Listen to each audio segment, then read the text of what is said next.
This video is on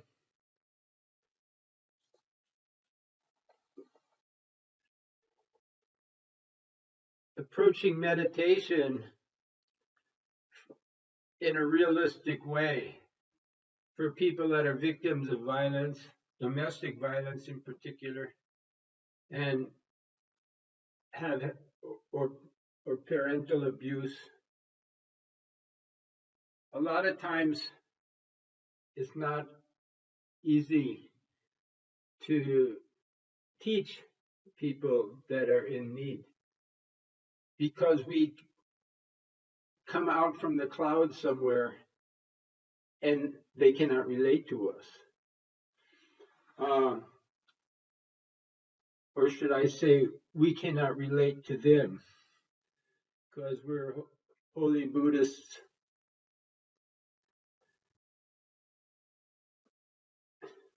One of the problems that people face when they have come from a background or they're in a background of abuse, violence, and hatred, conflict, is even if they hear a word of Dharma, they think, how can I achieve that goal of being blissful when I'm in such a state of misery? That goal is so far from where I'm at.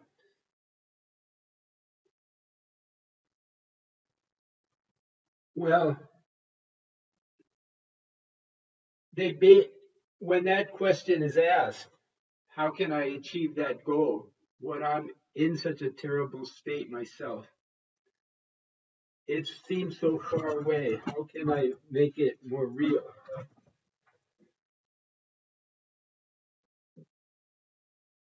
The answer is in the question. If we, instead of saying, how can I achieve that goal? If we say to ourselves, how can I begin to practice? When we think of making a start, it's a lot easier than thinking about achieving a goal. So part of the problem that we face when, as someone that maybe knows a little bit of Dharma and is trying to help a friend attain peace of mind, and that friend is in a terrible state, is we approach it wrongheadedly. What people often need is just trust, to have a good friend, to be caring.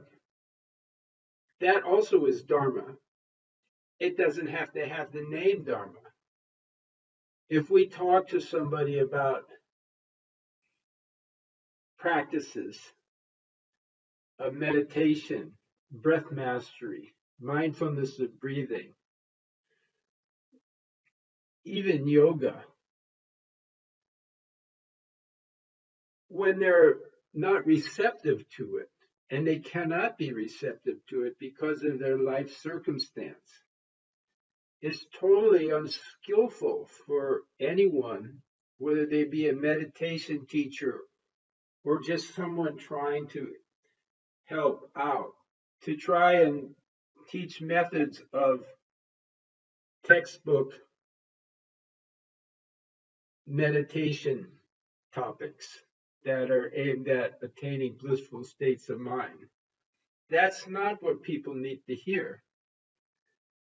People need to be told, well, yes, it's very far off, this aim of meditation and spiritual discipline. It is very far off.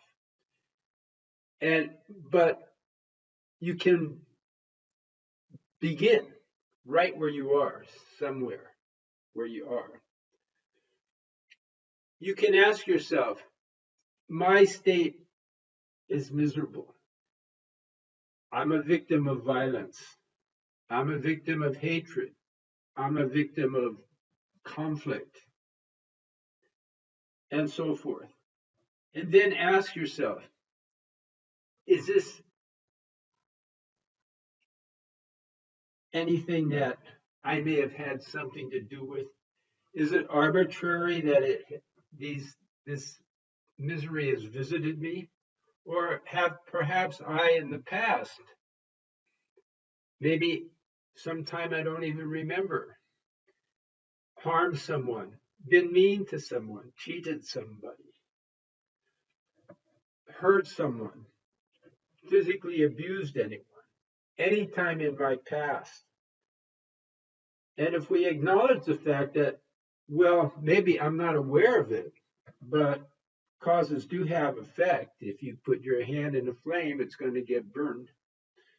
So there's cause and effect relationship. If we can accept that much and say, well, if it's the case that I have somehow had misfortune visit me because I visited misfortune on someone else, if we can acknowledge that much to ourselves, then we have a place to start, to begin a Dharma practice. And it's not by sitting in meditation, it's not by practicing watching the breath, it's not by practicing yoga, it's not by studying books on Dharma, it's by learning how to look at one's good qualities, because no matter how miserable one might be or how much conflict one feels in one's life, one can notice in oneself some good in oneself and expand that good, even if it's a tiny bit of good. Maybe you're a little bit of a generous person, or you have a love for animals, or a love for children, or a love for taking care of an environment, making sure it's clean and well maintained. Whatever good qualities you have, expand on those, even if they're barely visible. Even if you think you don't have any qualities, look for them. You have some. Whatever negativity you have, look at that and reduce that. And then begin by being a good friend yourself to others. Be a little bit better and more helpful to others. Be a little bit more trustworthy towards others. Be a little bit more open to others.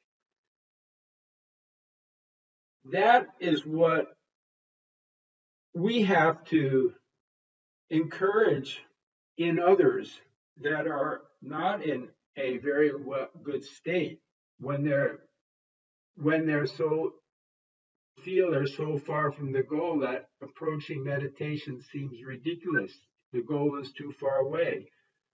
Bring the goal down to make so it makes sense and encourages people. We don't have to mention the Dharma to do that.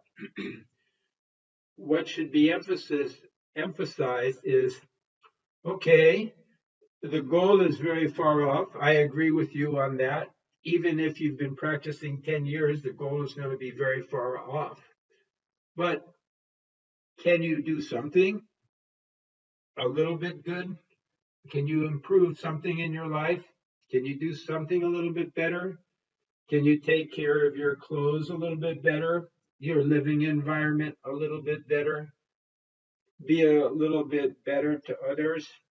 And if we want to approach people that are not in good situations by empowering them through our words to do what they can,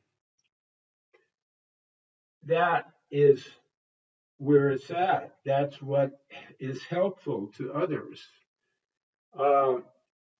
At the bottom line, being a good Dharma practitioner is about being a good person.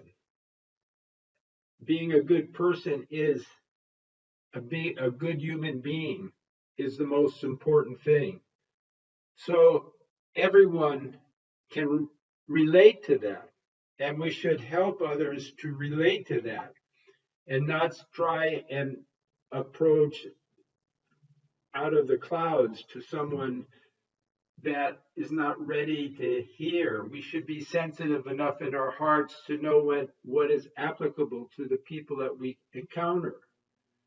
And basically, everybody has the Buddha nature, so we can encourage people, no matter how disagreeable their life might be, to actually start somewhere. Forget the goal. Just start, how can I be better where I am now?